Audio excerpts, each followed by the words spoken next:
Hello, I'm Geeta Gurumurthy. It is day 27 of the US-Israel war with Iran, and over the next 10 minutes or so, we'll bring you our daily briefing with all the key updates on the conflict.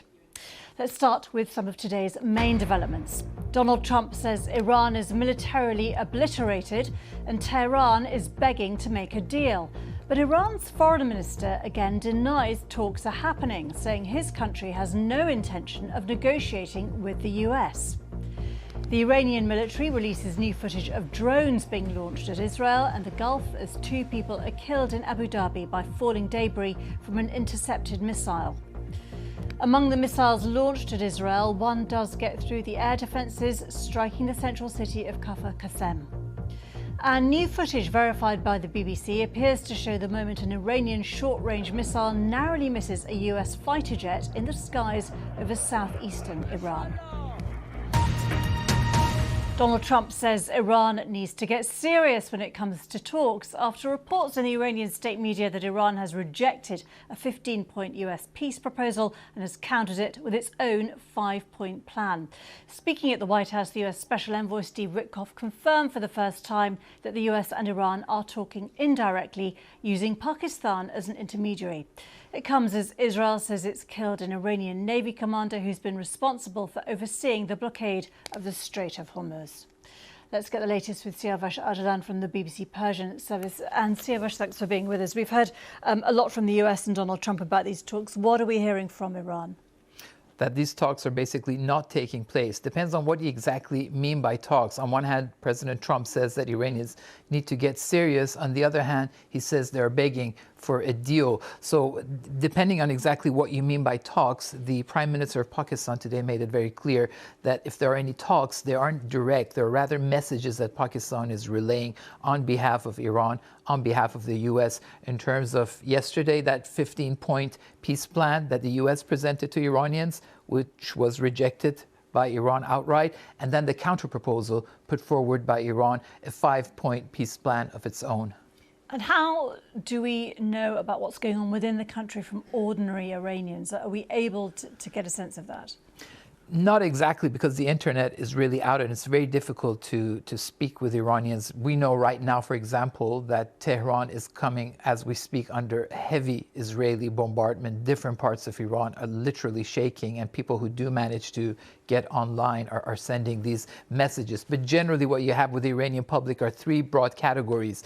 Those pro-regime parts of the population, 15 to 20%, let's say, they have been completely reinvigorated after this war, taking out to the streets on a daily basis, trying to rally around the flag and prevent the eruption of any kind of protest, and also keep the regime in power. And then among the opponents of the regime, the bigger part of the population, you have those who are very worried about the war, who are very cynical about US and Israeli intentions, and on the other hand, those who are hoping that this war, despite all the risks and despite all the casualties, will eventually, as President Trump has promised, help them bring about some sort of a regime change or a better future. Abbas Araghchi from BBC Persian, thank you very much. Now, in the last 24 hours, the United Arab Emirates said that its air defences have intercepted 15 ballistic missiles and 11 drones, they say originated from Iran. 2 people were killed by falling debris from a missile interception in the skies above the UAE. Azadeh Mashiri is monitoring developments from Dubai. Countries in the Gulf want to say in any negotiations between Iran and the United States. And that's because they're still on the receiving end of a salvo of missiles and drones. In Abu Dhabi, 2 people were killed from debris after a missile was intercepted. 3 more people were injured. Saudi Arabia, Kuwait have said they've been intercepting more drone attacks, and Bahrain has been sounding sirens urging people to shelter in a safer place. And all of these attacks are chipping away at that image of safety and stability that these economies depend on.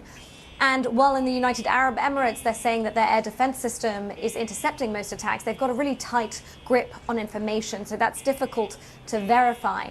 They are saying that these attacks are only pushing them to solidify, strengthen their security ties with Washington, but that's a debate here, as there's a growing sense that ties with the United States aren't offering the protection that many had assumed. Well, one of the main questions being asked by many of our viewers and listeners is about the economic impact of the war. Today, the OECD, an influential global policy group, released its forecast looking at how countries around the world will be impacted economically. The graph downgraded its growth forecast for many of the world's largest economies, with the UK seeing the biggest predicted hit to its growth as a result of the war. Let's speak to our economics editor, Faisal Islam. And Faisal, we'll come to the rest of the world in a moment, but just how bad is the outlook for the UK? Well, no surprise that when you get an energy shock coming from the Straits of Hormuz across the whole world, it has to be said, that you see growth being downgraded and inflation being upgraded. Both numbers go in the wrong direction. I think the judgment about the UK is that it is still kind of inflation prone, as it was in 2022, because of the sensitivity to global gas prices. That's both in terms of the usage by households directly of gas, natural gas, to heat and to cook, but also because much of the electricity in the UK is generated by gas. So it was proven in 2022 that we were particularly, the UK was particularly kind of connected to this rise in gas and particularly exposed to it. And that in turn had sort of financial market implications. I think that this is an assessment that the same thing will apply again. I think the government would argue actually they've taken some initiatives to try and decouple the price of electricity, for example, to some degree from the price of gas. So it may be a different matter, but really for any country at all, it'll be tricky to resist what has been sharply rising oil prices and gas prices too. So just give us the wider picture for the rest of the world, Faisal. Well, you have this difference now, Geeta, between the physical supply issues, which are very acute, I would say, in areas around South Asia, where they're particularly exposed to physical supplies from the likes of Qatar for liquefied natural gas in ships, which is just simply shut in. There's very few alternatives for that, and for oil, and also for the distilled products that we see. Yes, diesel and jet fuel, but also things like urea, critical for fertilizer, sulfur, all sorts of other products that are made from the refineries, which are currently the ships just can't get out of the Straits of Hormuz. So you see this wave of and the intriguing thing about this OECD report is just how dependent many of those countries are.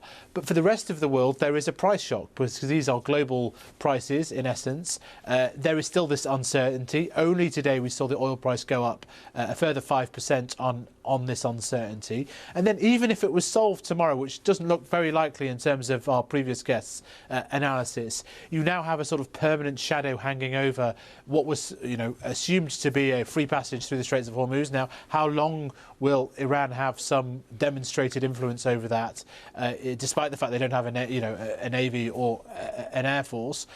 In addition, you have not permanent, you've got damage lasting a few years to Qatar's ability to produce gas from direct attacks from Iranian missiles and drones. So you have a sort of problem, a scar, if you like, that will take some months to kind of work through the system, even if there was some peace. But clearly the oil prices remain on the way up. And intriguingly, the OECD's projections here were based on a oil price of $107 for the next few months going down. Now, that could prove pessimistic, but if some of the things that are suggested might happen, it may prove optimistic too, with oil going much higher than even these projections suggest. Faisal Islam, many thanks. Well, speaking at the White House today, Donald Trump said his Iranian counterparts were great negotiators and again insisted the US was, in his words, extremely ahead of schedule when it comes to reaching their war aims in Iran. Earlier in the day, the president took to social media blasting America's NATO allies for doing nothing to help the US with the war in Iran. In comments to the BBC in Brussels, the head of NATO didn't directly respond to the comments, but emphasised member countries were discussing ways to reopen the Strait of Hormuz. Let's speak to our chief North America correspondent, Gary O'Donoghue. And Gary, the president hosted a cabinet meeting today, flanked by Marco Rubio and Pete Hegseth. What did we learn about the American operation in Iran? Well, I think we learned for the first time a confirmation of this so-called 15-point action list, as Steve Witkoff, the negotiator, described it. They wouldn't be drawn into any details about it. They said they didn't want to negotiate through the news media. They wanted it to be confidential. We kind of know the sorts of things that are likely to be on it in terms of Iran's nuclear power, its program, its enriched uranium, its support for proxies in the region, its missile programs, the Strait of Hormuz, all those kinds of things are going to be in there in one form or another.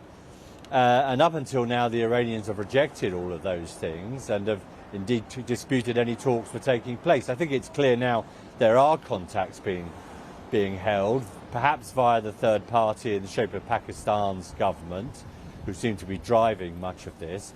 But it was really interesting the language that Steve Witkoff used. He talked about an action list that could lead to a framework for a peace agreement. Now, that sounds to me like a couple of steps short of a kind of concrete thing that they might be getting anywhere near to getting in the same room and discussing. And that, of course, is against the backdrop of yet another looming deadline from this president of tomorrow evening, where he's promised to start bombing Iran's infrastructure effectively if they don't surrender, if they don't capitulate. So talk of an agreement, talk of an action list, talk of a framework, that all sounds much really like an ultimatum. Gary O'Donoghue, thank you. Well, as we approach 4 weeks of war between the US, Israel and Iran, the consequences have been far-reaching, but it does seem like there may be some small movements on potential peace talks. Let us get a final thought from our chief international correspondent, Lise Doucet. Lise, we just heard from Gary talking about, this potential deadline for more military action from the US. We've seen more US troop movements, and yet we heard today confirmation of about some sort of peace negotiations. Where do you think the US is at the moment?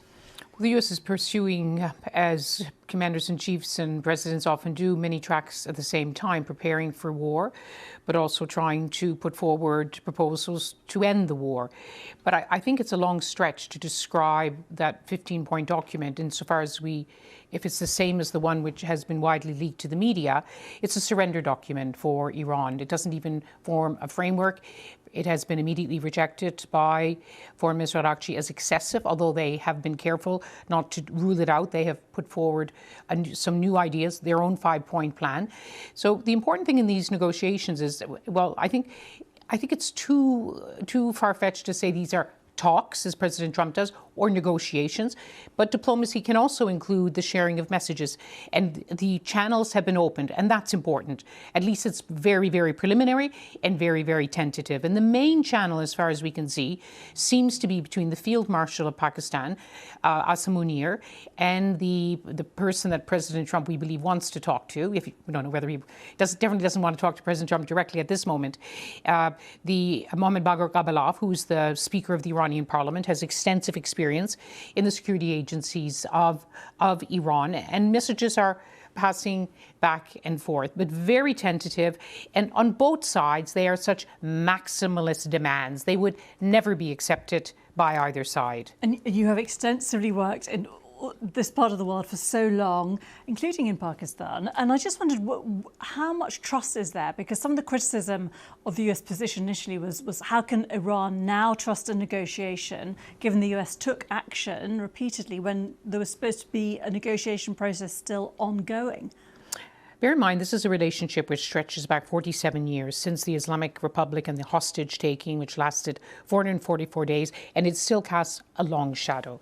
Then come, finally, a landmark nuclear deal in 2015, which was it was a multilateral deal, and it was hoped that the world could build on this for a different relationship with Iran.